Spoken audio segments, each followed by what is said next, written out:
Hello बच्चों, आज मैं आपको क्लास 9 सब्जेक्ट है हमारे पास मैथमेटिक्स, इसकी वर्कशीट नंबर 44 कराऊंगी। ठीक है। आज की वर्कशीट का टॉपिक है हमारे पास, डेट आपको सभी को पता होगी इस वर्कशीट की 14 अक्टूबर 2020। आज की वर्कशीट का टॉपिक क्या है हमारे पास, surface area of right circular cone. चलिए अब हम सिलेंडर से किस पे आ गए हैं, कोन पे आ गए हैं। लास्ट वर्कशीट में हमने सिलेंडर जाना था, क्या होता है वॉल्यूम और उसका सरफेस एरिया। आज हम कोन के बारे में जानते हैं। देखो सरफेस एरिया आप सभी को पता चल गया होगा कि सरफेस एरिया दो तरीके का होता है, एक कर्व्ड सरफेस एरिया होता है और एक टोटल सरफेस एरिया होता है ना। CSA और TSA, यही हम शुरू से शायद इस चैप्टर की जितनी भी वर्कशीट्स मिली है उसमें ये दो कर्व सरफेस एरिया हम पढ़ते आ रहे हैं। ठीक है, तो चलिए आज कोन के बारे में जानते हैं क्या है। जैसे कि यहाँ पर लिखा है आपके पास, by looking at the given figures you must have understood what are these figures called. कह रहा है आप सिर्फ नॉर्मली इन फिगर को देख के बता सकते हो ना कि ये फिगर कौन सी है, किस शेप की है, ये कौन सी 3D शेप है आपके पास, तो आप बोलोगे ये राइट सर्कुलर कोन है। कोन ही तो है। और हमने जब इसकी वर्कशीट स्टार्टिंग में आई थी, फर्स्ट वर्कशीट, उसमें हमने एग्जांपल्स भी किए थे कोन के। तो क्या लिखा था, आइसक्रीम कोन और बर्थडे कैप लिखा था ना। कई बच्चों ने मुझे कमेंट बॉक्स में और भी एग्जांपल्स इसके बताए थे। ठीक है ना। तो यहाँ पर वही चीज लिखी हुई है, this figures are the examples of right circular cone. ठीक है। अब राइट सर्कुलर कोन है तो इसका भी एक कर्व्ड सरफेस एरिया होगा और एक टोटल सरफेस एरिया होगा, होगा नहीं होगा। तो चलिए देखते हैं यहाँ पर क्या है वो। देखो यहाँ पर आपको ये पूरी एक फिगर गिवन है। इस फिगर की हेल्प से ही ना हम समझते हैं कि इसमें कोन में हमको तीन चीजें चाहिए होती है। देखो अभी तक आप सिर्फ आर और एच जानते हो। ठीक है, आर मतलब रेडियस और एच मतलब उस ऑब्जेक्ट की हाइट, यही जानते हो। ठीक है, अब इस वाले में जो कोन होता है उसमें तीन चीजें चाहिए होती है, आर एच और एल। अब आप सोच रहे होंगे ये एल क्या है। देखो आर आपको पता है रेडियस है तो वो यहाँ पर भी रेडियस ही है, कुछ चेंज नहीं हुआ। एल आपको पता है हाइट है तो वो यहाँ पर भी हाइट ही है, वो भी हमारे पास चेंज नहीं हुई। लेकिन एल यहाँ पर लेंथ नहीं है मेरे पास। एल का मतलब यहाँ होता है मेरे पास स्लैंट हाइट, और ये सिर्फ कोन में ही यूज होती है। ठीक है, ना ये सिलेंडर में है, ना ये क्यूब में, और ना ही ये क्यूबॉइड में है। सिर्फ कोन में होती है स्लैंट हाइट। अब ये होती क्या है, चलो देखते हैं। अब आप इस फिगर पे आ जाओ, यहाँ पर आपके पास जो ये फिगर बनी है। ठीक है, देखो लिखा है आपके पास यहाँ पर, मैं हाईलाइटर से आपको ये बताती हूँ। In figure 1 the point A is called the vertex of a right circular cone. Vertex आप सब जानते हो, कोना। तो ए तो आपको पता चल रहा है ये इसका कोना है। ठीक है, और ए की वर्टेक्स है इसके अंदर। ठीक है ना। अब कह रहा है वो A B is the height. जो ये ए बी है, आप फिगर में देखो, मैं यहाँ पर एक बार फिर भी ड्रॉ कर देती हूँ इसको, मैं दूसरे पेन से ड्रॉ करती हूँ, रुको ये वाले पेन से कर देती हूँ। ठीक है, आपको अब दिख रहा है ये ए बी, ये जो है ना ये इसकी हाइट है, मतलब इस कोन की हाइट कितनी है, ए बी। ठीक है, BC is called the radius of the base. BC क्या है, BC ये रहा। ये तो आपको देख के ही पता चल रहा होगा रेडियस है, क्योंकि जो नीचे वाला होता है कोन के वो सर्कुलर शेप का होता ही नहीं होता। तो उसकी ये रेडियस मुझको दे रखी है BC। अब मेरे पास एक चीज रह गया है, ऐसे स्लैंट हाइट, जो मेरे लिए इस टाइम पे एक नया टॉपिक है, स्लैंट हाइट होता क्या है। ठीक है ना। तो AC is called the slant height. अब आ गया बात AC की। देखो ये रही AC, इसको हम बोलते हैं स्लैंट हाइट। ठीक है, slant height of the cone. Remember that by cone in this chapter we shall mean it right circular cone. वो कह रहे हैं इस चैप्टर में कोन के लिए हम क्या करेंगे, राइट सर्कुलर कोन की बात कर रहे हैं। जब भी कोन लिखा हो ना, आप ये समझना कि हम इस राइट सर्कुलर कोन की बात कर रहे हैं। ठीक है, तो तीनों चीज आपको एक कोन में मैंने यहाँ पर बता दी कि हाइट क्या होती है मेरे पास, लेंथ हाइट क्या होती है मेरे पास, और रेडियस क्या होती है। तो जब भी आपके पास कोन की बात हो तो ये तीन चीज आपको पता होनी बहुत ही ज्यादा जरूरी है। ठीक है, अब कैसे हमें पता चलेगा कि कब हमारे को कर्व्ड सरफेस एरिया निकालना है, कब हमारे को टोटल सरफेस एरिया निकालना है। इसके जो फॉर्मूले हैं वो तो हम बाद में सीखेंगे ही सीखेंगे अभी, पर पहले पता भी तो होना चाहिए कि ये दोनों होते क्या है। तो देखो कर्व्ड सरफेस एरिया का मतलब होता क्या है, उसका मतलब है जो ये ऊपर ऊपर का है, जो नीचे का आपका सर्कुलर बेस होता है ना कोन के अंदर, उसको नहीं लेना। कर्व सरफेस एरिया में वो इंक्लूड नहीं होता। ठीक है, और टोटल सरफेस एरिया में वो नीचे का बेस भी आप इंक्लूड कर दो तो वो आपका हो जाएगा टोटल सरफेस एरिया।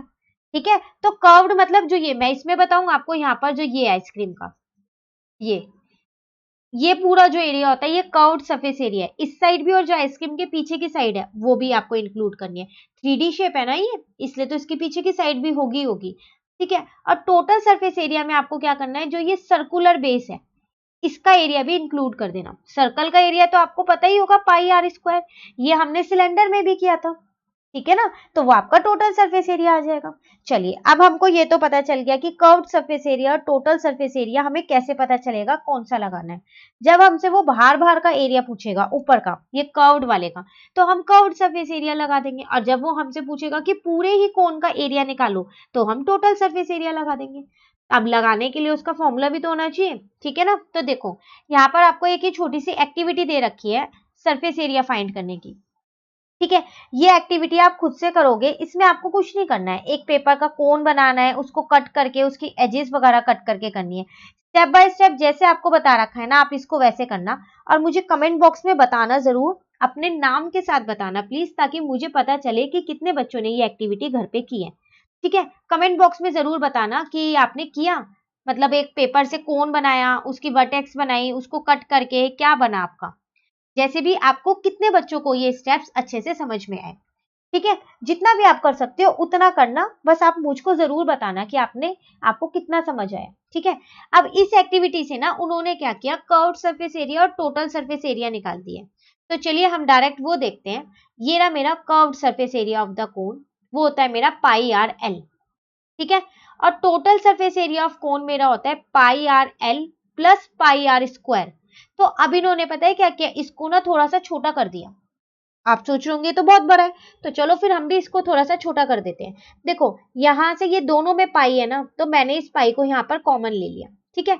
उसी तरीके से एक आर यहाँ पर है और यहाँ पर दो आर है, तो मैंने क्या किया, एक आर मैंने कॉमन ले लिया, एक आर को मैंने अंदर ही छोड़ दिया, तो अंदर क्या बचा, एल प्लस आर। तो अब ये बन गया मेरा छोटा सा फॉर्मूला। अब आप चाहो इसको लगाओ, आप चाहो इसको लगाओ, एक ही बात है। तो यहां से मुझे अपने टोटल सरफेस एरिया और कर्व्ड सरफेस एरिया तो मिल गया, ठीक है। अभी मैंने आपको बोला था कि कोन में आपको तीन चीजें पता होनी चाहिए, एक आर, एक एच और एक एल। तो देखिए इतना आसान नहीं है ना कि आपको तीनों चीजें वो क्वेश्चन में ही दे दें और आपको कुछ ना निकालना पड़े, फिर तो डायरेक्ट हमें बस वैल्यू उसको फॉर्मूले में रखना होगा और आंसर आ जाएगा। तो इतना आसान तो पेपर में नहीं आने वाला ना। तो वो क्या करेगा, आपको ना क्वेश्चन में क्या होगा कि दो चीजें देंगे, एक चीज आपको नहीं देंगे। या तो आर और एच दे देंगे तो एल आपको निकालना होगा, या एच और एल दे देंगे तो आर आपको निकालना होगा, या आर और एल दे देंगे तो एच आपको निकालना होगा। अब वो कैसे निकालेंगे, फिर हम इसका भी तो एक फॉर्मूला होगा निकालने का। बिल्कुल, इसका भी एक फॉर्मूला हमारे पास है। अब वो फॉर्मूला क्या है हमारे पास, L square is equal to are square plus H square, ये इसका फॉर्मूला है। देखो आर एच एल ये सब आपको ये पता है, ये रहे, ठीक है। अब मैं आपसे एक चीज यहाँ पर बोलूं कि इस फॉर्मूले को याद कैसे करेंगे, l square is equal to are square plus H square. बहुत आसान है, आपको पाइथागोरस थ्योरम सबको पता है, हाइपोटेन्यूज का square is equals to perpendicular का स्क्वायर प्लस बेस का स्क्वायर। ये तो शायद हम 7th 8th क्लास से करते हुए आ रहे हैं, तो ये तो आप सबको याद होगी। तो चलिए फिर हम ना ऐसा करते हैं, इस फॉर्मूले को इस पाइथागोरस थ्योरम में ही अप्लाई कर देते हैं, ताकि आपको ये फॉर्मूला बहुत आसानी से याद हो जाए। देखो वापसी आ गई मैं अपनी इसी फिगर पे। अभी मैंने आपको बोला था ये मेरा राइट सर्कुलर कोन है, तो आप देख रहे हो जो ये मेरा अंदर एक ट्रायंगल बन रहा है, ये मेरा 90 डिग्री बन रहा है। इसके सामने वाला मेरा हाइपोटेन्यूज होगा, होगा नहीं होगा, एच।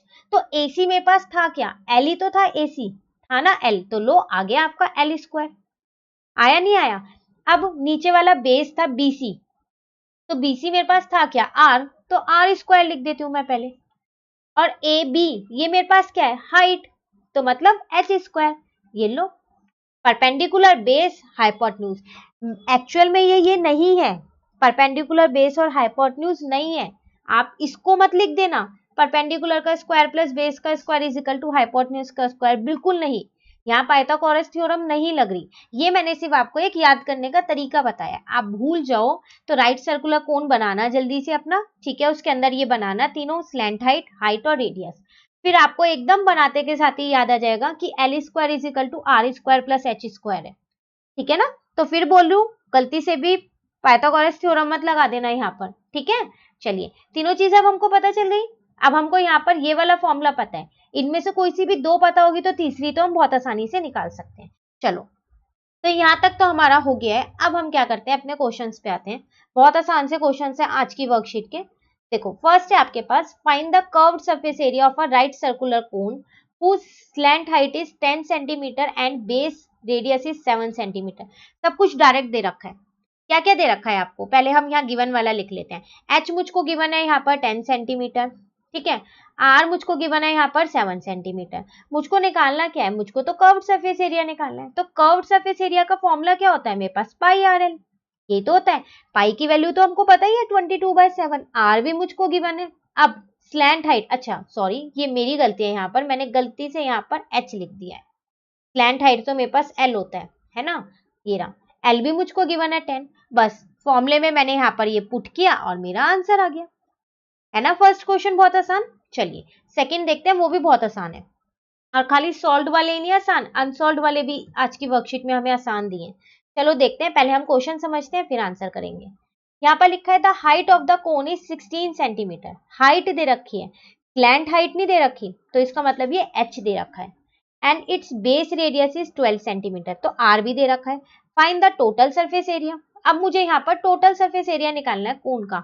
ब्रैकेट में देखो एक चीज लिखी हुई है यहाँ पर, वो क्या लिखा है, पाई को क्या यूज करना है, 3.14। अब आप सोच रहे होंगे अभी तो मैंने कहा था कि पाई की वैल्यू 22/7 होती है। बिल्कुल, पाई की वैल्यू 22/7 ही होती है। अब जब आप 22 को 7 से डिवाइड करोगे ना तो 3.14 समथिंग आएगा, तो हम पाई को 3.14 भी लिख सकते हैं, ठीक है। पर ये हम तभी लिखते हैं जब किसी क्वेश्चन में हमको स्पेशली मेंशन किया हो कि हमको पाई की वैल्यू 3.14 लेनी है, जैसा कि हमको यहाँ मेंशन किया है। तो अब मैं यहाँ पर पाई की वैल्यू 3.14 ही लूंगी, ठीक है ना। चलिए क्या क्या दिया हुआ है पहले वो देखते हैं। एच दे रखा है अब यहाँ 16, इस टाइम ये एच ही दे रखा है, एल नहीं है, ठीक है। आर हमें दे रखा है 12। तो मुझे क्या चाहिए, टोटल सरफेस एरिया क्या होता है, pi R L plus are, ऊपर यहाँ देखो यही होता है।